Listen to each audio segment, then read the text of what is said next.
ఇవాల్టి మన కథ పరోపకారి పాపన్న కథలలో భాగంగా బియ్యం దొంగ అనే కథను చెప్పుకుందాం. పాపన్న భార్య మీనాక్షి పుట్టింట మగపిల్లవాడిని ప్రసవించింది. పాపన్న బండి తోలుకుని అత్తవారింటికి వెళ్ళి పిల్లవాడికి జాతక కర్మ నామకరణము చేసి మంచి రోజు చూసి భార్య బిడ్డలతో తన బండిలోనే స్వగ్రామానికి బయలుదేరాడు. వాళ్ళు చీకటి పడేసరికి ఒక బస్తీ చేరుకున్నారు. అక్కడే 1-2 రోజులుండి కావలసిన వస్తు సామాగ్రి కొనుక్కుందామన్నది మీనాక్షి. వారొక సత్రంలో దిగి అందులో ఖాళీగా ఉన్న గది ఒకటి తీసుకున్నారు.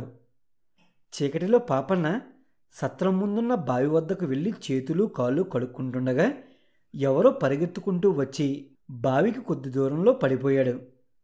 అతని భుజాన ఉన్న మూట కింద పడింది.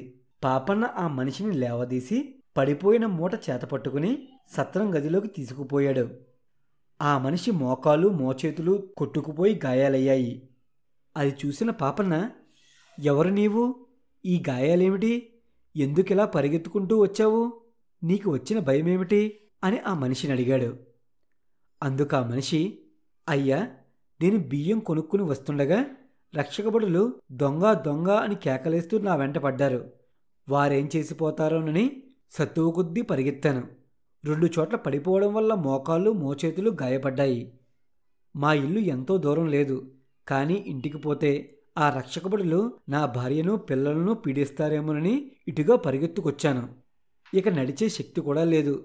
ఉదయం నుంచి మా వాళ్లకు పచ్చి మంచినీళ్ళు తప్ప మరో ఆహారం లేదు. వాళ్ళు ఈ బియ్యం కోసం ఎదురు చూస్తున్నారు. ఏం చెయ్యను అని దీనంగా అన్నాడు. పాపన్న అతనితో, విచారించకు, కాసేపు ఇక్కడే విశ్రాంతి తీసుకో. నీ ఇల్లు గుర్తు చెప్పావంటే ఈ మూటను నేనే తీసుకుపోయి మీ ఇంట ఇచ్చి వస్తాను అని చెప్పాడు. ఆ మనిషి దండం పెట్టి, ఆ పని చేసి పెట్టండి బాబు, మీకు పుణ్యం ఉంటుంది అన్నాడు. తరువాత అతను తన ఇంటికి దారి గుర్తులు చెప్పాడు. పాపన్న మీనాక్షిని యువతలకి పిలిచి, ఆ మనిషి గాయాలకు కాస్త నూనె రాసి పసుపు వద్దు. అతని కోసం ఎవరన్నా వస్తే అతని సంగతి మాత్రం చెప్పకు. అతనెవరంటే మా మనిషే అని చెప్పు అని రహస్యంగా చెప్పాడు. తరువాత అతను మూట తీసుకుని ఆ మనిషి చెప్పిన ఇంటికి బయలుదేరాడు. అతను బయలుదేరిన కొద్దిసేపటికే రక్షకభటులు అటుగా వచ్చి వసారాలో నిలబడి ఉన్న మీనాక్షిని, ఇటుగా ఎవరైనా ఎర్రమూట పట్టుకుని పరిగెత్తుకుంటూ వచ్చారా అని అడిగారు. ఎవరూ రాలేదు అన్నది మీనాక్షి. భటులు గదిలోకి తొంగి చూశారు. ఎర్రమూట ఎక్కడా కనిపించలేదు గాని పైబట్ట ముసుగు తన్ని గదిలో ఓ పక్కగా పడుకుని ఉన్న మనిషి కనిపించాడు. ఆ మనిషి ఎవరు అని రక్షకభటులు మీనాక్షిని అడిగారు. మా మనిషే, ఒంట్లో బాగోలేదు అన్నది మీనాక్షి. వాళ్ళు వెళ్ళిపోయారు. కానీ అదే సమయంలో మరి 2 రక్షకభటులకు పాపన్న దొరికాడు. వాళ్ళు మూటను గుర్తించి పాపన్నే దొంగ అనుకుని అతన్ని మూటతో సహా మూటను పోగొట్టుకున్నవాడి దగ్గరకు తీసుకుపోయారు. ఆ మనిషి తన మూటను గుర్తించాడు గాని పాపన్నను గుర్తించలేదు. తన బియ్యం మూటను మసక చీకట్లో ఎవరు కాజేసినది ఆ మనిషి చూడనైనా లేదు. ఎందుకు చేశావి దొంగతనం అని పాపన్నను రక్షకభటులు అడిగారు. నేను దొంగతనము చెయ్యలేదు అన్నాడు పాపన్న. చేసినదిగాక అబద్ధాలు కూడా ఆడతావా అంటూ రక్షకభటులు పాపన్నను తన్ని సావడికి తీసుకుపోయారు. దారిలో జనం పోగేనారు. వారిలో ఒకడు, ఈ మనిషి చీకటి పడేవేళ సత్రంలో దిగిన మనిషిలా ఉన్నాడే అన్నాడు. రక్షకభటులు పాపన్నను, సత్రంలో బస చేశావా అని అడిగారు. లేదని పాపన్న తల అడ్డంగా ఆడించాడు. తనని దొంగని పట్టుకున్నారన్న విచారం అతన్ని బాధించలేదు గాని పొద్దుటి నుంచి ఆకలితో మాడుతున్న వాళ్లకు బియ్యం మూట అందించలేకపోయానే అన్న బాధ అతన్ని పట్టుకున్నది.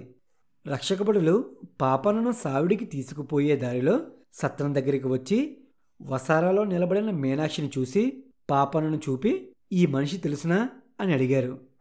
దొంగ అని పట్టుకున్న వాళ్ళు, మీరు చేసేదేదో చేసుకుపోక కనిపించిన వారినల్లా ఆరాలడుగుతారెందుకు అన్నాడు పాపన్న చిరాకుగా. పాపన్న రక్షకభటుల వశంలో ఉండడం చూసి గతుక్కుమన్న మీనాక్షి భర్త హృదయం కనిపెట్టి నిబ్బరంగా, ఆయనెవరో నాకు తెలియదు అన్నది. రక్షకభటులు పాపన్నతో ముందుకు సాగారు. ఇదంతా గమనిస్తున్న అసలు దొంగ లోపల నుంచి బయటికి వచ్చాడు. మీనాక్షి అతనితో, మధ్య నువ్వెక్కడికి? అసలే ఒంట్లో బాగాలేని మనిషివి అన్నది. తల్లి, నీవు నీ భర్త మనుషులు కారు, దేవతలు. నేనే దొంగను. పెళ్ళాం పిల్లలు ఆకలికి మాడుతుంటే చూడలేక దొంగతనానికి పాల్పడ్డాను. కానీ నా బదులు నీ భర్త వంటి వాణ్ణి శిక్ష పడనిస్తానా? అంత నీచుణ్ణి కాను అంటూ ఆ మనిషి కూడా సావడికి బయలుదేరాడు. కొత్తవాళ్ళు పాపన్నను చూసి, ఎవరు నీవు? నీ పేరేమిటి? ఊరేమిటి? ఎందుకు దొంగతనం చేశావు అని అడిగాడు. అయ్యా, నేను దొంగను కానని చెబితే మీ భటులు నమ్మలేదు. వారికి దొంగలించిన సరుకు దొరికింది, నేను దొరికాను. ఎవరినో ఒకరిని శిక్షించడం మీ కర్తవ్యమైతే నన్ను శిక్షించండి. మిగిలిన వివరాలన్నీ దేనికి అన్నాడు పాపన్న. ఇంతలో అసలు దొంగ వచ్చి, అయ్యా, ఆయన్ను విడవండి, దొంగతనం చేసిన వాణ్ణి నేను అన్నాడు.